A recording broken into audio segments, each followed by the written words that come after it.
Following 2 nights of combative debates this week, Democratic candidates are now fighting to qualify for the third round in September. Here's CBS News political correspondent Ed O'Keefe. Hoping to build momentum from this week's debates, Massachusetts Senator Elizabeth Warren rallied supporters in Arizona last night, promising action on climate change, gun control, and immigration. We need big change in this area. You know where it needs to start? We need to expand legal immigration in this country.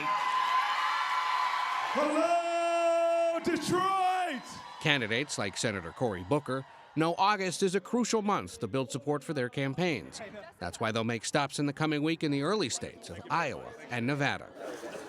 Former Texas Congressman Beto O'Rourke is already in Las Vegas, spending time with potential voters and not losing sight of the upcoming September debate in his home state. We qualified for the September debate in Houston, and I'm super excited to be there. O'Rourke is one of only 8 Democratic candidates who has already met the requirements to take part in the third round of debates scheduled for next month. At least 2 candidates are close to qualifying. To make the debate stage, candidates must hit at least 2% in 4 national polls and raise money from at least 130,000 unique donors. Candidates who haven't yet met the threshold, including New York Senator Kirsten Gillibrand, have until the end of the month to do so. I'm looking forward to September and to keep working hard to lift up my vision for the country and why I'm unique. Frontrunner Joe Biden is several steps ahead, confident he can take back key battleground states that helped President Trump win in 2016. If I get the nomination, I will win Michigan. I promise you that. I will win Pennsylvania. I will win Ohio. Despite the attacks on Mr. Obama's record during the debates, the former president still polls very well with members of his own party. A recent CBS News poll asked Democrats about him and found that nearly 60% of Democrats rated his tenure as, quote, excellent. So any candidate likely attacks his legacy at their peril. Hanna Trudo joins me now from Washington. She's a politics reporter for the Daily Beast. Hanna, nice to see you. Thank you for joining us. What are these candidates looking to gain from attacking the former president? Well, attacking former President Barack Obama is tricky because, like Ed said in the former clip, he's very popular as the recent Democratic president. He has a high approval rating, especially among African-American voters who are so important moving into the 2020 primary. So I think, some progressives are looking to attack him on signature issues like health care and some immigration policies, as we saw in the previous 2 debate nights. But it's a tricky step to attack a widely popular former president. Do you think that the way Biden has defended Obama will hurt him or help him? It's going to be interesting to see. I think that it will help him with the supporters that he already has. He's leading in almost all national polls. He's heads and tails above almost anybody else.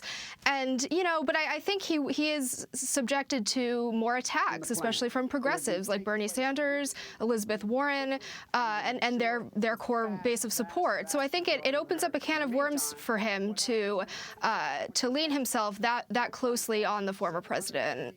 We have a little bit of time before the third debate. Do you expect to see some candidates drop out between now and then if they don't qualify? Well, I remember back to the lead up to the 2016 election, and we thought that many people would drop out before they did. So it's hard to say when exactly people will start dropping out. But with those increased debate criteria, the 130,000 unique donors qualifying in 4 different polls at 2%, that's going to make an uphill battle for a lot of these lower tier candidates who have struggled to poll in more than just 1% in many national polls. What do you think we should be looking for between now and the next debate? I think we should be looking at different policy positions. We saw the health care debate over Obamacare. Like we mentioned, Joe Biden very much favors that approach, tweaking it a little bit, moving into Medicare for all. I mean, that really dominated the last debate. Immigration dominated both the Miami debate and the Detroit debate that we just had. So I think it's going to be interesting. We should keep an eye out for what the next policy position of the party will sort of break apart in that progressive versus more centrist lane. And finally, President Trump's former campaign manager, Corey Lewandowski, is, quote, seriously considering a run for the Senate in New Hampshire. I know that you have some reporting on this. Are Republicans in the state supportive of a possible run? You know, it's interesting. President Trump just narrowly lost New Hampshire in 2016 by about a half a point to Hillary Clinton in the general. And so his team is very, very adamant that they want to win New Hampshire and bring it home in 2020.